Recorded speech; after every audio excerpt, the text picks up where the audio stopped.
ಈ ದಿವಸ ಪೊಲೀಸ್ ಇಲಾಖೆಯಿಂದ ಎ.ಸಿ ಅವರ ಮುಖಾಂತರ ನೋಟಿಸನ್ನು ಗಡೀಪಾರು ಆದೇಶವನ್ನು ಮಾಡಿ ಇವತ್ತು ನೋಟಿಸ್ ಜಾರಿಗೊಳಿಸಿದ್ದಾರೆ.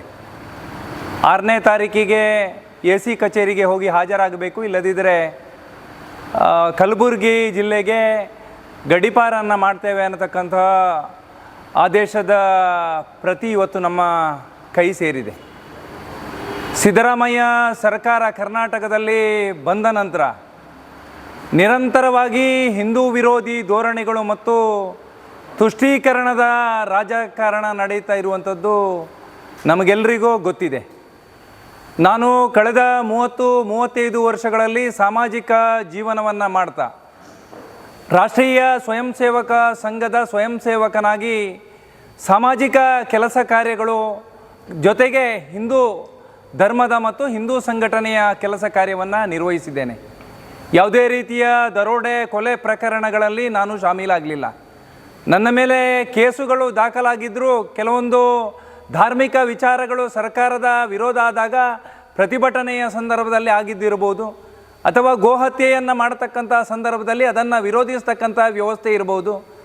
ಸಾಮಾಜಿಕವಾಗಿ ಬೇರೆ ಬೇರೆ ವಿರೋಧಗಳು ಬಂದಾಗ ಆ ಸಂದರ್ಭದಲ್ಲಿ ನೇತೃತ್ವವನ್ನು ತಗೊಂಡ ಸಂದರ್ಭದಲ್ಲಿ ಆಗಿರತಕ್ಕಂಥ ಕೇಸುಗಳಾಗಿದೆ ಹೊರತು ಇನ್ನಿತರ ಯಾವುದೇ ಕೇಸುಗಳು ನನ್ನ ಮೇಲೆ ಇಲ್ಲ.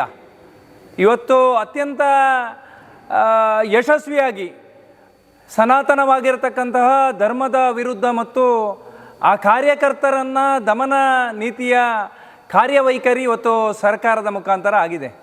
ಈ ರೀತಿ ಗಡೀಪಾರು ಮಾಡುವಂತಹ ವಿನಾಕಾರಣ ಕೇಸು ದಾಖಲು ಮಾಡತಕ್ಕಂತಹ ಆ ಪ್ರಯತ್ನದ ಜೊತೆಗೆ ಇವತ್ತು ಸಮಾಜದ ಹಿಂದುತ್ವದ ಧರ್ಮದ ಕೆಲಸವನ್ನು ಮಾಡತಕ್ಕಂಥ ಕಾರ್ಯಕರ್ತರ ಮಾನಸಿಕತೆಯನ್ನು ಕುಗ್ಗಿಸಬಹುದು ಅನ್ನತಕ್ಕಂಥ ಯೋಚನೆಯ ಅಡಿಯಲ್ಲಿ ಇವತ್ತು ಆ ಗಡೀಪಾರು ಆದೇಶ ಜಾರಿಯಾಗಿದೆ ಅಂತ ನಾನು ಭಾವಿಸಿದ್ದೇನೆ.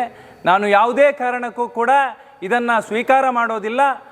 ಸರ್ಕಾರದ ಕಡೆಯಿಂದ ನನ್ನ ವಿರುದ್ಧ ಯಾವುದೇ ಪ್ರಕರಣಗಳನ್ನು ದಾಖಲು ಮಾಡಿದರೂ ಕೂಡ ಅದನ್ನು ಸವಾಲಾಗಿ ಸ್ವೀಕಾರ ಮಾಡಿ ಮತ್ತೆ ಧರ್ಮವನ್ನು ಮತ್ತು ಸನಾತನವಾಗಿರ್ತಕ್ಕಂಥ ಹಿಂದೂ ಧರ್ಮದ ವಿಚಾರದಲ್ಲಿ ಯಾವತ್ತೂ ಕೂಡ ರಾಜಿಗೆ ನಾನು ಸುತಾರಾಮ್ ಒಪ್ಪುವುದಿಲ್ಲ ಅನ್ನತಕ್ಕಂಥ ವಿಚಾರವನ್ನು ಅತ್ಯಂತ ಸ್ಪಷ್ಟವಾಗಿ ಇವತ್ತು ಆಡಳಿತ ವ್ಯವಸ್ಥೆಗೆ ತಿಳಿಸ್ತಾ ಇದ್ದೇನೆ. ನಿನ್ನೆ ರಾತ್ರಿ ಮತ್ತು ಮೊನ್ನೆ ರಾತ್ರಿ ಕೂಡ ಸಂಘಟನೆಯ ಕಾರ್ಯಕರ್ತರ ಸಂಘಟನೆಯಲ್ಲಿ ಹಿರಿಯರಾಗಿ ಕೆಲಸ ಮಾಡಿರತಕ್ಕಂತಹ ರಾಷ್ಟ್ರೀಯ ಸ್ವಯಂ ಸೇವಕ ಸಂಘದ ಹಿರಿಯರ ಮನೆಗೂ ಕೂಡ GPS ಮಾಡತಕ್ಕಂಥ ಮತ್ತು ಅವರನ್ನು ಎಬ್ಬಿಸಿ ಅವರ ಜೊತೆಗೆ ಭಾವಚಿತ್ರವನ್ನು ಇಲಾಖೆಯ ಅಧಿಕಾರಿಗಳ ಜೊತೆಗೆ ತೆಗೆಸುವಂಥ ಪ್ರಯತ್ನವನ್ನು ಇವತ್ತು ಸರ್ಕಾರ ಪ್ರೇರಿತವಾಗಿ ಇವತ್ತು ಜಿಲ್ಲಾಡಳಿತ ಇಲಾಖೆ ಮಾಡ್ತಾ ಇದೆ. ಇದನ್ನು ಉಗ್ರವಾಗಿ ನಾವು ಖಂಡಿಸ್ತೇವೆ. ಧರ್ಮದ ಮತ್ತು ಹಿಂದುತ್ವದ ವಿಚಾರದಲ್ಲಿ ಯಾವುದೇ ರೀತಿಯ ಸವಾಲುಗಳಿದ್ದರೂ ಕೂಡ ಹಿಂದೂ ಸಮಾಜದ ಪರವಾಗಿ ನಿಂತು ಸ್ವೀಕಾರ ಮಾಡಿ ಆ ಧರ್ಮವನ್ನು ಮತ್ತು ಹಿಂದುತ್ವವನ್ನು ಪ್ರತಿಪಾದನೆ ಮಾಡತಕ್ಕಂಥ ವ್ಯವಸ್ಥೆಯನ್ನು ನಾನು ಮುಂದಿನ ದಿವಸದಲ್ಲಿ ಕೂಡ ಮಾಡ್ತೇನೆ ಅನ್ನತಕ್ಕಂಥ ವಿಶ್ವಾಸದ ಜೊತೆಗೆ ಇಲಾಖೆ ಈ ರೀತಿಯ ತಾರತಮ್ಯ ಧೋರಣೆಯನ್ನು ಮೊನ್ನೆ ಸುಹಾಸ್ ಹತ್ಯೆ ಆಗಿರತಕ್ಕಂಥ ಸಂದರ್ಭದಲ್ಲಿ ನಡೆದಿರತಕ್ಕಂಥ ನೂರಾರು ಘಟನೆಗಳ ಸಂದರ್ಭದಲ್ಲಿ ಇಲಾಖೆ ಮೌನವನ್ನು ವಹಿಸಿ ಆ ಸರ್ಕಾರ ಪ್ರಾಯೋಜಿತವಾಗಿ ಇದು ಹತ್ಯೆ ಆಗಿದೆ ಅನ್ನತಕ್ಕಂಥ ಚರ್ಚೆಗಳು ಸಾರ್ವಜನಿಕ ವಲಯದಲ್ಲಿ ಮೂಡಿದೆ. ಆ ಒಂದು ಸಂದರ್ಭದಲ್ಲಿ ಮಾಡಿರತಕ್ಕಂತಹ ನಿರ್ಧಾರಗಳು ಮತ್ತು ಇವತ್ತು ಹಿಂದೂ ಸಂಘಟನೆಯ ಕಾರ್ಯಕರ್ತರನ್ನು ಬೊಟ್ಟು ಮಾಡಿ ಮಾಡಿರತಕ್ಕಂತಹ ಈ ತೀರ್ಮಾನಗಳು ಮುಂದಿನ ದಿವಸದಲ್ಲಿ ಈ ಸರ್ಕಾರದ ಅಧಪತನಕ್ಕೆ ಅದು ನಾಂದಿಯನ್ನು ಹಾಡ್ತದೆ. ಇವತ್ತು ರಾಷ್ಟ್ರೀಯ ಸ್ವಯಂ ಸೇವಕ ಸಂಘದ ಹಿರಿಯರ ಮೇಲೂ ಕೂಡ ವಿನಾಕಾರಣ ಕೇಸು ದಾಖಲು ಮಾಡತಕ್ಕಂಥ ಪ್ರಯತ್ನವನ್ನು ಮಾಡಿದ್ದಾರೆ. ಇವತ್ತು ಸಮಾಜದಲ್ಲಿ ಬೇರೆ ಬೇರೆ ಹೇಳಿಕೆಗಳನ್ನು ಕೊಟ್ಟಿರುವಂಥದ್ದನ್ನು ನಾವೆಲ್ಲ ಮಾಧ್ಯಮದಲ್ಲಿ ನೋಡಿದ್ದೇವೆ. ಸುಹಾಸ್ ಹತ್ಯೆ ಆಗಿರತಕ್ಕಂಥ ಸಂದರ್ಭದಲ್ಲಿ ಮತ್ತು ನಂತರ ನಡೆದಿರತಕ್ಕಂತಹ ಬೆಳವಣಿಗೆಯಲ್ಲಿ ಸಾಮಾಜಿಕ ಜಾಲತಾಣಗಳಲ್ಲಿ ಹೆಣವನ್ನು ಮುಗಿಸುವುದರ ಮೊದಲೇ ಮತ್ತೊಂದು ಹೆಣ ಬೀಳಬೇಕು ಅನ್ನತಕ್ಕಂಥ ಸಂದೇಶವನ್ನು ಕೂಡ ಸಾಮಾಜಿಕ ಜಾಲತಾಣಗಳಲ್ಲಿ ಕೊಟ್ಟಿರ್ತಕ್ಕಂಥ ವ್ಯಕ್ತಿಗಳ ಬಗ್ಗೆ ಇಲಾಖೆ ಯಾವ ಕ್ರಮವನ್ನು ಕೈಗೊಂಡಿದೆ ಅನ್ನತಕ್ಕಂಥ ಪ್ರಶ್ನೆಯನ್ನು ಈ ಸಂದರ್ಭದಲ್ಲಿ ಮಾಡ್ತಾ ಯಾವತ್ತೂ ಕೂಡ ಈ ರೀತಿಯ ಧೋರಣೆಗಳು ಮತ್ತು ಕಾರ್ಯಕರ್ತರ ಮೇಲಿನ ದಬ್ಬಾಳಿಕೆಗಳಿಗೆ ದಕ್ಷಿಣ ಕನ್ನಡ ಜಿಲ್ಲೆಯ ಜನತೆ ಒಪ್ಪುವುದಿಲ್ಲ.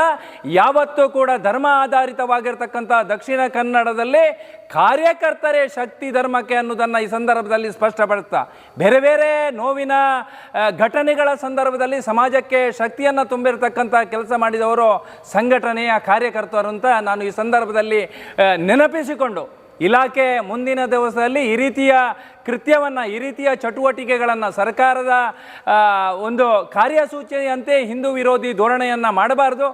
ನ್ಯಾಯವನ್ನು ನೋಡಿ ಯಾರು ಯಾವ ಕೆಲಸಗಳನ್ನು ಕಾರ್ಯಕರ್ತರು ಮಾಡ್ತಾರೋ ಅವರ ಮೇಲೆ ಮಾತ್ರ ಯಾವುದೇ ರೀತಿಯ ಕಾರ್ಯಚಟುವಟಿಕೆಗಳನ್ನು ಮಾಡಬೇಕು ಹೊರತು ಇವತ್ತು ಸಂಘಟನೆಯನ್ನು ಗುರುತು ಮಾಡಿಕೊಂಡು ಸಂಘಟನೆಯ ಕೆಲಸವನ್ನು ಮಾಡತಕ್ಕಂಥ ಕಾರ್ಯಕರ್ತರು ಮತ್ತು ಹಿರಿಯರಿಗೆ ಈ ರೀತಿಯ ತೊಂದರೆಯನ್ನು ಕೊಟ್ಟಿರುವಂಥದ್ದು ಸಮಂಜಸ ಅಲ್ಲ.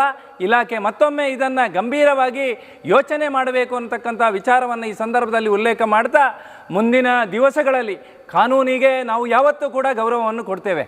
ಇಷ್ಟವರೆಗೆ ಸುಮಾರು 30ಕ್ಕಿಂತಲೂ ಹೆಚ್ಚಿನ ಕೇಸುಗಳು ನನ್ನಲ್ಲಿ ಬೇರೆ ಬೇರೆ ಸಂಘಟನೆಗಳ ಕೆಲಸ ಮಾಡದಂಥ ಸಂದರ್ಭದಲ್ಲಿ ನನ್ನ ಮೇಲೆ ಬಿದ್ದಿತ್ತು.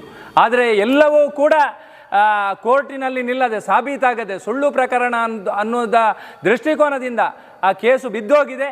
ಈ ರೀತಿಯ ಚಟುವಟಿಕೆಗಳನ್ನು ಮಾಡೋದಕ್ಕೆ ಮುಂದಿನ ದಿವಸದಲ್ಲಿ ಬೇರೆ ಬೇರೆ ಸಂಘರ್ಷಕ್ಕೆ ಕೂಡ ಈ ರೀತಿಯ ಇಲಾಖೆಯ ಕ್ರಮಗಳು ಸಾಕ್ಷಿಯಾಗ್ತದೆ. ಅದಕ್ಕೋಸ್ಕರ ಇಲಾಖೆ ಇದನ್ನು ಗಂಭೀರವಾಗಿ ಈ ರೀತಿಯ ಚಟುವಟಿಕೆಗಳನ್ನು ಮಾಡದೆ ಶಾಂತಿ ಸೌಹಾರ್ದತೆಯನ್ನು ಉಳಿಸುವಂಥ ದೃಷ್ಟಿಕೋನದಿಂದ ಇಲಾಖೆ ಮತ್ತು ಸಾರ್ವಜನಿಕರು ಒಳ್ಳೆಯ ವ್ಯವಸ್ಥೆಯ ಜೊತೆಗೆ ಇರಬೇಕು ಅನ್ನತಕ್ಕಂಥ ಯೋಚನೆ ಅಡಿಯಲ್ಲಿ ಕೆಲಸ ಕಾರ್ಯವನ್ನು ನಿರ್ವಹಿಸಬೇಕು.